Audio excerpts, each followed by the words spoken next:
Hi, അപ്പോൾ Kerala PSC librarian grade 4 എക്സാമിൻ്റെ answers discuss ചെയ്യുന്നതിൻ്റെ പാർട്ട് 2 വീഡിയോ ആണ് ഇത്. അപ്പോൾ നമുക്ക് ഒട്ടും സമയം കളയാതെ തന്നെ തുടങ്ങാം. First question, in doctor S.R. Ranganathan's book number system, which one of the following is not used? Collection number, language, year of publication, author. Colon ക്ലാസിഫിക്കേഷൻ്റെ 6th എഡിഷനിൽ പബ്ലിഷ് ചെയ്തിട്ടുള്ള ബുക്ക് നമ്പർ സിസ്റ്റം ഇൻട്രൊഡ്യൂസ് ചെയ്തിട്ടുള്ള book number സിസ്റ്റത്തിൽ ഇതിലേത് ഫാസറ്റാണ് use ചെയ്യാത്തതെന്നാണ് ചോദിച്ചിട്ടുള്ളത്. നേരത്തെ പറഞ്ഞതുപോലെ തന്നെ കോളം ക്ലാസിഫിക്കേഷൻ്റെ 6th എഡിഷനിലാണ് ഇനീഷ്യലി ബുക്ക് നമ്പർ സിസ്റ്റം അല്ലെങ്കിൽ book number formula doctor S.R. Ranganathan introduce ചെയ്തത്.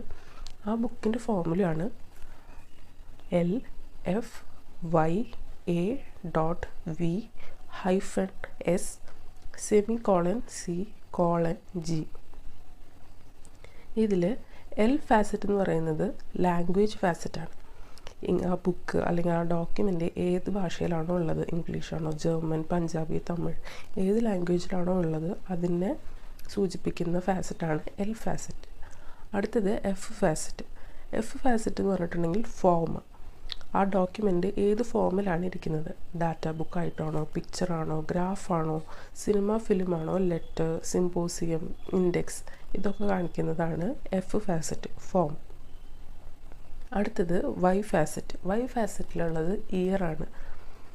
Year of publication of the document. ആ ഡോക്യുമെൻറ്റ് പബ്ലിഷ് ചെയ്ത ഇയറിൻ്റെ ഡിനോട്ട് ചെയ്യുന്ന ഫാസറ്റാണ് Y ഫാസറ്റ്. അടുത്ത ഫാസറ്റ് A ഫാസറ്റാണ്. A ഫാസറ്റിൽ പറയുന്നത് accession part of the year number. Same class നമ്പറിൽ, സെയിം ലാംഗ്വേജിൽ, സെയിം ഫോമിൽ, സെയിം ഇയറിൽ പബ്ലിഷ് ചെയ്യുന്ന ബുക്സ് ഡിഫറൻഷ്യേറ്റ് ചെയ്യാൻ വേണ്ടിയിട്ട് 1, 2, 3 എന്ന് കണ്ടിന്യൂസ് ആയിട്ട് അതിൻ്റെ കോൾ നമ്പറിനൊപ്പം നമ്മൾ ഇങ്ങനെ നമ്പേഴ്സ് ഇട്ടു പോകും. അതാണ് ഈ A ഫാസറ്റിൽ പറയുന്നത് accession part of the document. V ഫാസറ്റിൽ ഒരു ബുക്കിൻ്റെ വോളിയം എല്ലാം ഒരുമിച്ച് വെക്കണം. സോ അതിനു വേണ്ടി ആക്സഷൻ നമ്പർ കഴിഞ്ഞിട്ട് നമ്മളൊരു ഡോട്ട് ഇട്ടിട്ടാണ് 1, 2, 3 എന്ന് ഇട്ടിട്ട് അത് ഡിഫറൻഷ്യേറ്റ് ചെയ്ത് നിർത്തുന്നത്.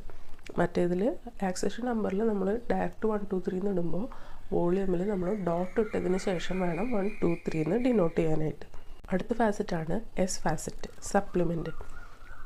ഒറിജിനൽ ബുക്കിൻ്റെ സപ്ലിമെൻ്ററി പബ്ലിക്കേഷൻസ് ചെയ്യുമ്പോൾ അല്ലെങ്കിൽ അതിൻ്റെ പബ്ലിക്കേഷൻസ് വരുമ്പോൾ ആണ് S ഫാസറ്റ് യൂസ് ചെയ്യുന്നത്. സപ്ലിമെൻ്റ് ഡിനോട്ട് ചെയ്യാനായിട്ട് ഹൈഫൺ ഇട്ടതിന് ശേഷം 1, 2, 3 എന്നാണ് കൊടുക്കുന്നത്. വോളിയത്തിൽ നമ്മൾ ഡോട്ട് ഇട്ടതുപോലെ S ഫാസറ്റ്, സപ്ലിമെൻ്റ് കാണിക്കാൻ വേണ്ടിയിട്ട് നമ്മളൊരു ഹൈഫൺ ഇട്ടതിന് ശേഷം 1, 2, 3 എന്ന് ഡിനോട്ട് ചെയ്തിട്ട് അവിടെ കൊടുക്കുന്നുണ്ട്. ഇത് വോളിയം കഴിഞ്ഞിട്ടോ അല്ലെങ്കിൽ ഇയർ കഴിഞ്ഞതിന് ശേഷമാണ് S ഫാസറ്റ് കൊടുക്കുക. അടുത്തത് C ഫാസറ്റ്, കോപ്പി. ഒരു ബുക്കിൻ്റെ മൾട്ടിപ്പിൾ കോപ്പീസ് ഉണ്ടാകുമ്പോൾ അത് ഡിനോട്ട് ചെയ്യാനായിട്ട് യൂസ് ചെയ്യുന്നതാണ് ഈ C ഫാസറ്റ്. ഫസ്റ്റ് കോപ്പിക്ക് നമ്പർ ഉണ്ടായിരിക്കില്ല, സെക്കൻഡ് കോപ്പിക്കാണ് നമ്മൾ ഫസ്റ്റ് നിന്ന് നമ്പർ കൊടുക്കുക. അങ്ങനെ സൈമൾട്ടേനിയസ്ലി നമ്പർ കൊടുത്ത് പോകുമ്പോൾ അത് എല്ലാതും ഷെൽഫിൽ അറേഞ്ച് ചെയ്യുമ്പോൾ ഒരേ സ്ഥലത്ത് തന്നെ ഉണ്ടായിരിക്കും. മൾട്ടിപ്പിൾ കോപ്പീസ്, ആ ബുക്കിൻ്റെ മൾട്ടിപ്പിൾ കോപ്പീസ് ഷെൽഫിൽ ഒരേ സ്ഥലത്തായിരിക്കും ഉണ്ടായിരിക്കുക. ഇത് നമ്മൾ സെമിക്കോളൻ ഇട്ടതിന് ശേഷമാണ് ഈ കോപ്പി നമ്പർ എഴുതുന്നത്. G ഫാസറ്റിൽ പറയുന്നത് ഇവാലുവേഷൻ അല്ലെങ്കിൽ ക്രിറ്റിസിസം ആണ്. ഒരു ബുക്കിനെ പറ്റിയിട്ട് വേറെ ഒരാൾ ക്രിട്ടിസൈസ് ചെയ്തിട്ട് ബുക്ക് പബ്ലിഷ് ചെയ്തേക്കാം.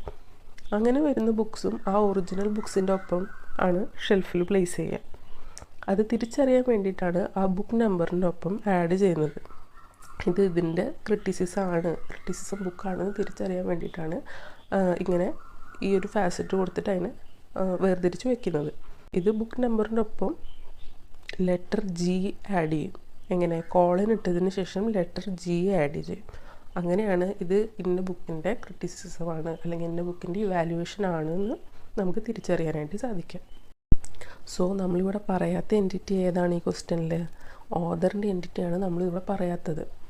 അപ്പോൾ ഇതിൻ്റെ ആൻസർ ഓതറാണ്. ഓതറിൻ്റെ ഒരു ഫാസറ്റ് നമ്മൾ ഈ ബുക്ക് നമ്പർ സിസ്റ്റത്തിൽ കൊടുക്കുന്നില്ല. അടുത്ത question, 5 laws of library science ആദ്യം പബ്ലിഷ് ചെയ്ത year.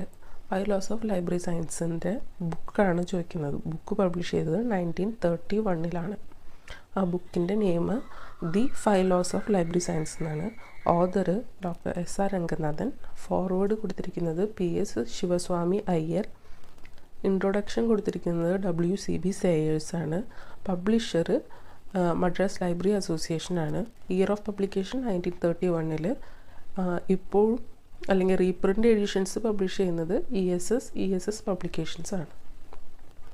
1928 5 Laws of library science publish ചെയ്യുന്നത് എനൻഷിയേറ്റ് ചെയ്തത്, അതായത് ഫോർമുലേറ്റ് ചെയ്ത സമയമാണ് 1928. 1931 അത് ബുക്ക് രൂപത്തിൽ പബ്ലിഷ് ചെയ്തത്. 1933 CC വന്നത്, കോളം ക്ലാസിഫിക്കേഷൻ പബ്ലിഷ് ചെയ്യുന്നത്. 1934 CCC classified catalogue code publish ചെയ്യുന്നത്. അടുത്തത് INDCAT online union catalogue of Indian universities is A product of. INDCAT ഏതിൻ്റെ പ്രൊഡക്റ്റാണെന്നാണ് ചോദിച്ചിട്ടുള്ളത്. INDCAT ഇൻഫ്ലിബ്നെറ്റിൻ്റെ പ്രൊഡക്റ്റാണ്. ഇന്ത്യയിലുള്ള ഒട്ടുമിക്ക പ്രമുഖ യൂണിവേഴ്സിറ്റികളിലെയും books, theses, research papers, journals എന്നിവയുടെ ഒരു ലിസ്റ്റ് ഉള്ള ഒരു ഫ്രീ ഓൺലൈൻ കാറ്റലോഗാണ് INDCAT. ഇതിൽ ഓതർ, ടൈറ്റിൽ, ഏത് ലൊക്കേഷനിലാണ് ആ ഡോക്യുമെൻ്റ് ഉള്ളത് എന്നുള്ള ഡീറ്റെയിൽസൊക്കെ ഉണ്ടായിരിക്കും. INDCAT മാനേജ് ചെയ്യുന്നത് ഇൻഫ്ലിബ്നെറ്റാണ്. ലൈബ്രറികളിൽ ഉള്ള റിസോഴ്സസ് ഷെയർ ചെയ്യാനും ഇൻഫർമേഷൻസ് ഈസി ആയിട്ട് ആക്സസ് ചെയ്യാനും ഈ ഇൻഫ്ലിബ്നെറ്റ് ഓർഗനൈസേഷൻ സഹായിക്കുന്നുണ്ട്. ഇതാണ് അതിൻ്റെ കുറച്ച് പ്രോഗ്രാംസ് ആൻഡ് ആക്ടിവിറ്റീസ്. ഇൻഫ്ലിബ്നെറ്റിൻ്റെ പ്രോഗ്രാംസ് ആൻഡ് സർവീസസ് എന്നൊക്കെ പറഞ്ഞിട്ട് നമ്മൾ ചോദിക്കും. ഇതിൽ ഓരോന്നും എടുത്ത് ചോദിക്കും. INDCAT ഏതിൻ്റെ പ്രൊഡക്റ്റാണ്, എൻലിസ്റ്റ് എന്തിൻ്റെയാണ്, സോൾ എന്തിൻ്റെയാണെന്നൊക്കെ ചോദിക്കാം. അടുത്തത് following association chronologically according to the year of establishment. Establish ചെയ്ത ഇയറിനനുസരിച്ച് അത് മാച്ച് ചെയ്യാനാണ് പറഞ്ഞിട്ടുള്ളത്. ക്രോണോളജിക്കലി അറേഞ്ച് ചെയ്യാൻ, ഏതാണ് ആദ്യം വന്നത് ഏതാണ് അവസാനം വന്നത് എന്നുള്ള രീതിക്ക് അറേഞ്ച് ചെയ്യാനാണ് ചോദിച്ചിട്ടുള്ളത്. ILA വന്നത് 1933. IASLIC വന്നത് 1955. ALA വന്നത് 1876. അസ്ലീബ് വന്നത് 1924. അപ്പോൾ ഇതിൻ്റെ ആൻസർ വരുന്നത് ആദ്യം വന്നത് ALA, പിന്നെ അസ്ലീബ്, പിന്നെ ILA, പിന്നെ ഏറ്റവും അവസാനമാണ് IASLIC വന്നത്. ഇതിൽ കൊടുത്തിട്ടുള്ള ഓപ്ഷൻസിലാണ് പറഞ്ഞിട്ടുള്ളത്. നമുക്ക് ഇയർ അവർ തന്നിട്ടുണ്ടായിരിക്കില്ല. ഇയർ നമുക്ക് ആദ്യം അറിഞ്ഞിരിക്കണം. ഇയർ എഴുതിയിട്ട് അതിനനുസരിച്ച് നമ്മൾ ക്രോണോളജിക്കലി ഓർഡർ ചെയ്യണം.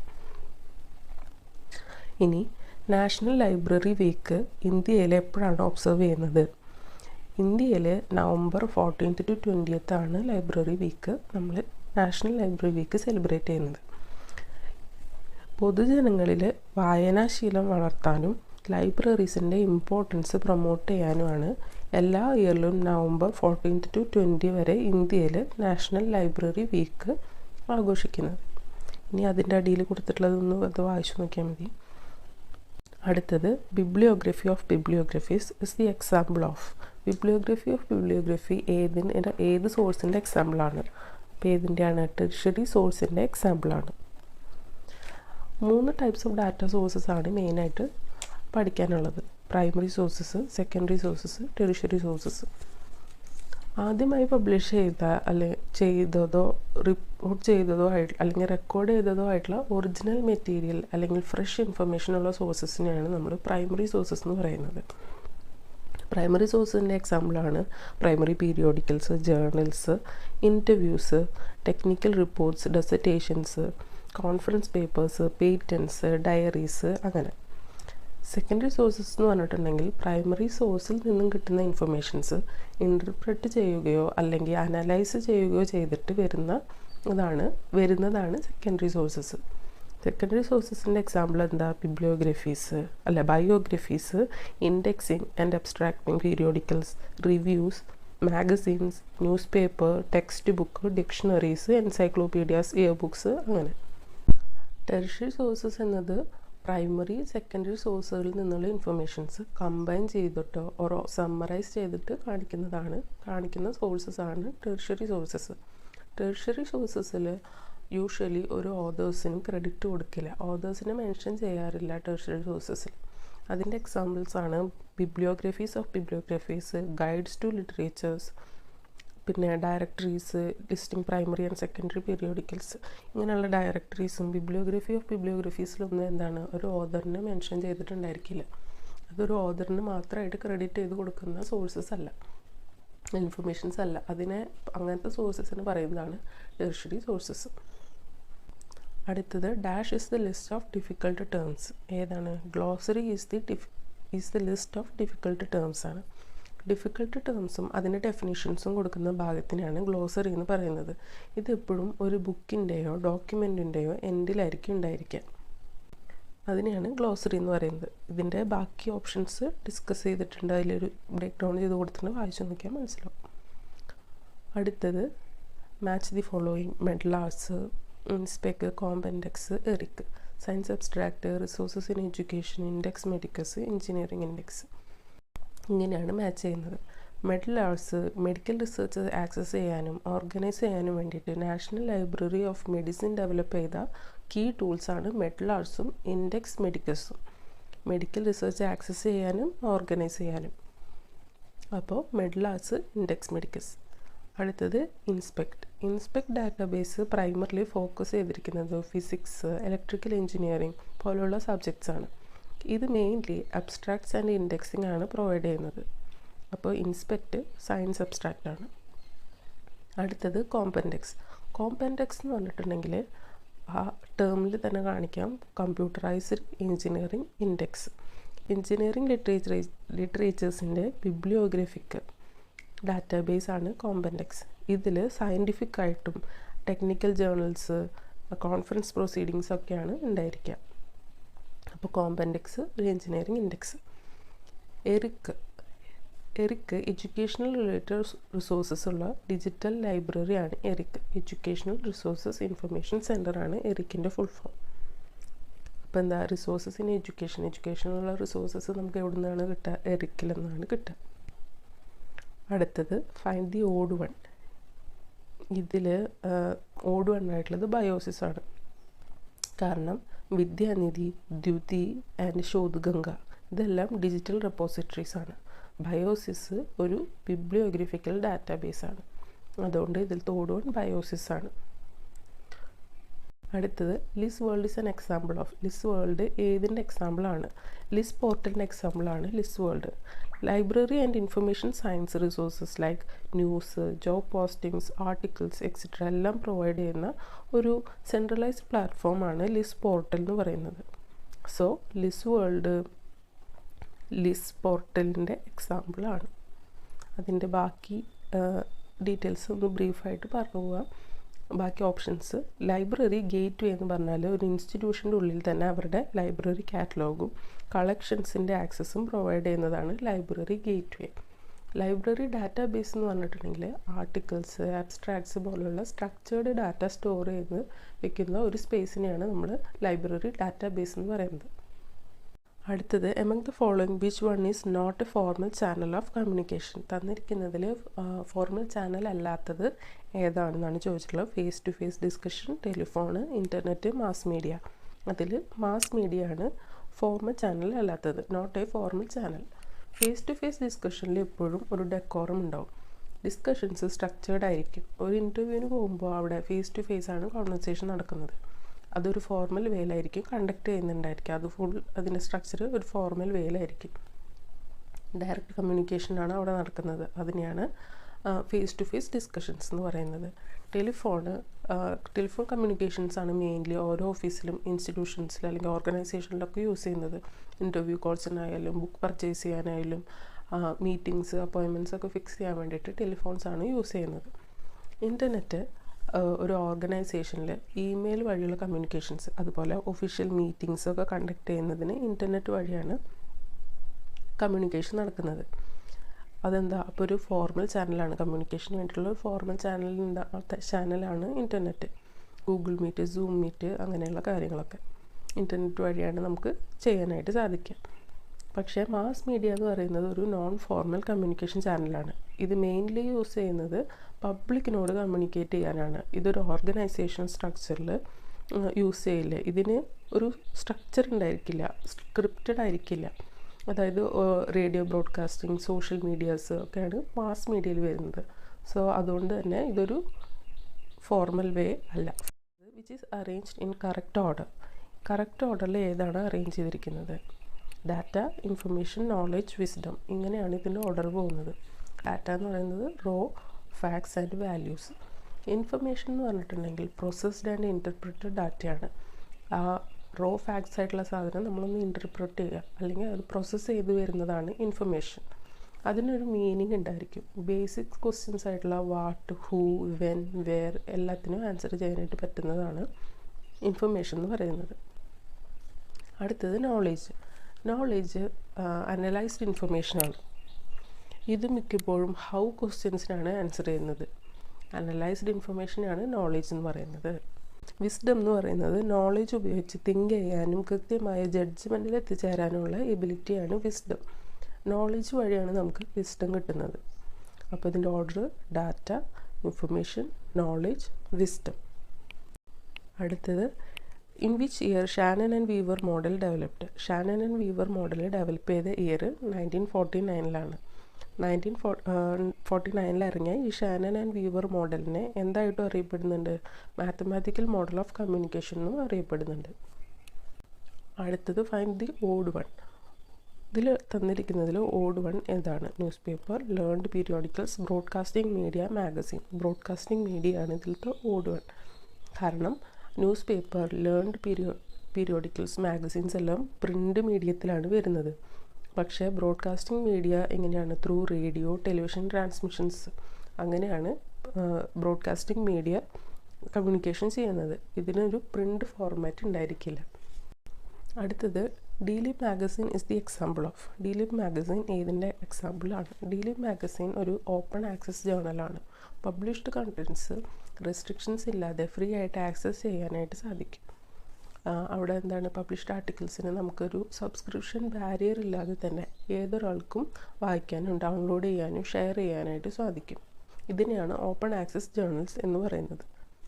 ഇതിൽ നമ്മൾ ബാക്കിയുള്ള ഓപ്ഷൻസിൽ ഫ്രീ ആക്സസ് ജേർണൽസ് എന്ന് പറഞ്ഞാലും അത് ഒരു റെസ്ട്രിക്ഷൻ, കുറച്ച് നാൾ അല്ലെങ്കിൽ ചില റൈറ്റ്സിനെ അവർ റെസ്ട്രിക്റ്റ് ചെയ്യുന്നുണ്ട്. യൂസ് ചെയ്യാൻ പാടില്ല, വേറൊരു വർക്കിൽ യൂസ് ചെയ്യാൻ പാടില്ല എന്ന് പറഞ്ഞാൽ റെസ്ട്രിക്റ്റ് ചെയ്യുന്നുണ്ട്. പിന്നെന്താ, എംബാർഗോഡ് ജേർണൽസ് എന്ന് പറഞ്ഞിട്ടുണ്ടെങ്കിൽ temporary restricted access of recent contents. റീസെൻ്റായിട്ട് പബ്ലിഷ് ചെയ്ത കണ്ടൻറ്റ്സിനെ ചിലപ്പോൾ റെസ്ട്രിക്റ്റ് ചെയ്യാനായിട്ട് സാധ്യതയുണ്ട്. ചിലപ്പോൾ 2 മാസമായിരിക്കാം, അല്ലെങ്കിൽ 2 കൊല്ലത്തിലൊക്കെ 2 കൊല്ലം വരെയൊക്കെ ഈ എംബാർഗോഡ് ജേർണൽസ് റെസ്ട്രിക്റ്റ് ചെയ്യാനായിട്ട് അവർക്ക് സാധിക്കും. അപ്പോൾ ഫ്രീ ആയിട്ട് നമുക്ക് യൂസ് ചെയ്യാൻ പറ്റുന്നത് ഓപ്പൺ ആക്സസ് ജേർണൽസ് ആണ്. Dash is the first stage for protection of intellectual property right. ഏതാണ്? Paris convention is the first stage for the protection of intellectual property. Paris convention ഒരു ഇമ്പോർട്ടൻറ്റ് ഇൻ്റർനാഷണൽ എഗ്രിമെൻ്റ് ആണ്. ഇത് പുതിയ പുതിയ inventions അതുപോലെ തന്നെ trade മാർക്കും പ്രൊട്ടക്റ്റ് ചെയ്യാനായിട്ട് ഹെൽപ്പ് ചെയ്യുന്നു. ഇത് 1883 ക്രിയേറ്റ് ചെയ്തത്. ഡിഫറെൻറ്റ് കൺട്രീസിലുള്ള ആൾക്കാർക്ക് അവരവരുടെ സ്വന്തം ഇൻവെൻഷൻസ് അല്ലെങ്കിൽ ബ്രാൻഡ്സൊക്കെ മറ്റുള്ള കൺട്രികളിലും പ്രൊട്ടക്റ്റ് ചെയ്യാനും അല്ലെങ്കിൽ സെക്യൂർ ചെയ്യാനായിട്ട് സഹായിക്കുന്നുണ്ട്. ഒരാൾ ഒരു കൺട്രിയിൽ പേറ്റൻ്റ് എടുത്തിട്ടുള്ള ഇൻവെൻഷൻസിന് മറ്റുള്ള മെമ്പർ കൺട്രീസിലും അതുപോലെ സിമിലർ ആയിട്ടുള്ള പ്രൊട്ടക്ഷൻസ് കിട്ടും. അതിനുള്ളൊരു ഇൻ്റർനാഷണൽ, അങ്ങനെ കിട്ടാൻ വേണ്ടിയിട്ടുള്ളൊരു ഇൻ്റർനാഷണൽ എഗ്രിമെൻ്റ് ആണ് Paris convention. The Paris Convention is an important international agreement that helps protect inventions and trademarks. It was created in 1883 and is one of the first treaties focused on intellectual property right. അടുത്തത്, the word signal comes from Latin word. ഏത് Latin word നിന്നാണ് word signal വന്നിട്ടുള്ളത്? Signum, sign, signium, signalis. അപ്പോൾ ഏതിൽ നിന്നാണ് വന്നിട്ടുള്ളത്? Signum. Signum എന്ന് പറഞ്ഞിട്ടുണ്ടെങ്കിൽ refers to a sign, indication or mark in Latin which directly relates to the meaning of signal. എന്താ സിഗ്നൽ എന്നുള്ള വാക്കിനെ റിലേറ്റ് ചെയ്യുന്നത് സിഗ്നം എന്നുള്ളൊരു ലാറ്റിൻ വാക്കിൽ നിന്നാണ്. അടുത്തത്, right to information act parliament of ഇന്ത്യയിൽ പാസ് ചെയ്ത ഇയർ ഏതാണ്? ഇത് മിക്ക ക്വസ്റ്റ്യൻ പേപ്പേഴ്സിലും നമ്മൾ കാണാറുണ്ട്. ഇതിൻ്റെ answer 2005 June 15 RTI act pass ചെയ്തത്. അടുത്തത്, Indian dissertation abstracts jointly sponsored by dash and association of Indian university. ICSSRും അസോസിയേഷൻ ഓഫ് ഇന്ത്യൻ യൂണിവേഴ്സിറ്റിയും കൂടിയിട്ട് ജോയിൻ്റ്ലി സ്പോൺസർ ചെയ്തിട്ടുള്ള ഒരു ഇനീഷ്യേറ്റീവാണ് ഇന്ത്യൻ ഡെസർട്ടേഷൻ അബ്സ്ട്രാക്ട്സ്. ICSSR എന്ന് പറഞ്ഞാൽ എന്താ? Indian council of social science research. ഇന്ത്യയിൽ സോഷ്യൽ സയൻസ് റിസർച്ചിനെ പ്രൊമോട്ട് ചെയ്യുന്ന ഒരു നാഷണൽ ബോഡിയാണ് ICSSR. റിസർച്ച് പ്രോജക്ട്സിന് ഫണ്ടും സപ്പോർട്ടും അടിസ്ഥാന സൗകര്യങ്ങളും നൽകുന്നതിൻ്റെ ഒപ്പം രാജ്യത്തെ സോഷ്യൽ സയൻസ് റിസർച്ചിൻ്റെ ക്വാളിറ്റിയും ക്വാണ്ടിറ്റിയും എൻഹാൻസ് ചെയ്യാനുള്ള വേരിയസ് ഇനീഷ്യേറ്റീവ്സ് ICSSR പ്രൊവൈഡ് ചെയ്യുന്നുണ്ട്. അങ്ങനത്തെ ഒരു ഇനീഷ്യേറ്റീവാണ് ഇന്ത്യൻ ഡെസർട്ടേഷൻ അബ്സ്ട്രാക്ട്സ് എന്ന് പറയുന്നത്. അടുത്തത് മാച്ച് ദി ഫോളോയിങ് ആണ്. പബ്ലിഷ് ചെയ്ത ഇയർ വെച്ചിട്ടാണിത് മാച്ച് ചെയ്യേണ്ടത്. ഇൻ്റർനാഷണൽ ഹൂസ് ഹൂ പബ്ലിഷ് ചെയ്യുന്നത് 1935 Statesman's year book 1864, Whitaker's almanack 1868, India a reference annual 1953. Next dash are the first published records of original research and developments. ഏതാണ് first published records of original research and ഡെവലപ്മെൻറ്റ്സിന് ഏത് സോഴ്സസിലാണ് നമ്മൾ നേരത്തെ പറഞ്ഞിരുന്നു എടുത്തുന്നത്? Primary സോഴ്സസിലാണ്. Primary സോഴ്സസിൽ എപ്പോഴും original document ആയിരിക്കും ഉണ്ടാവുക. First hand documents raw datas ഉണ്ടാകുന്നത് എപ്പോഴും പ്രൈമറി സോഴ്സസിലാണ്. അതിനൊരു അനലൈസ് ചെയ്യുകയോ അല്ലെങ്കിൽ ഇൻ്റർപ്രറ്റ് ചെയ്യുകയോ ചെയ്തിട്ടുണ്ടായിരിക്കില്ല. അതിൻ്റെ എക്സാമ്പിൾസാണ് research articles, diaries, original manuscripts, archival materials, interviews എല്ലാം. അടുത്തത് ഡാറ്റ ഏത് വാക്കുന്നാണ് ഡിറൈവ് ചെയ്തിട്ടുള്ളത്?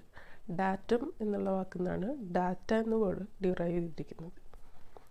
അതിൻ്റെ അർത്ഥം എന്താ? സിംഗിൾ പീസ് ഓഫ് ഇൻഫർമേഷനെയാണ് നമ്മൾ ഡാറ്റ അല്ലെങ്കിൽ ഡാറ്റം എന്ന് പറയുന്നത്. Web junction is a learning program offered by. Web junction learning program ആരാണോ ഓഫർ ചെയ്തിരിക്കുന്നത്? OCLC ഓഫർ ചെയ്യുന്ന ഒരു ലേണിംഗ് പ്രോഗ്രാമാണ് വെബ് ജംഗ്ഷൻ. നമ്മൾ ഇൻഫ്ലിപ്നെറ്റിൻ്റെ പ്രൊഡക്ട്സ് ആൻഡ് സർവീസസ് പറഞ്ഞതുപോലെ OCLCക്കും ഉണ്ട് ഒരുപാട് പ്രോഗ്രാംസ് ആൻഡ് പ്രൊഡക്ട്സ്. അതിൽ ഒരെണ്ണമാണ് വെബ് ജംഗ്ഷൻ. OCLC ഓഫർ ചെയ്യുന്ന ഒരു ലേണിംഗ് പ്രോഗ്രാമാണ് വെബ് ജംഗ്ഷൻ എന്ന് പറയുന്നത്.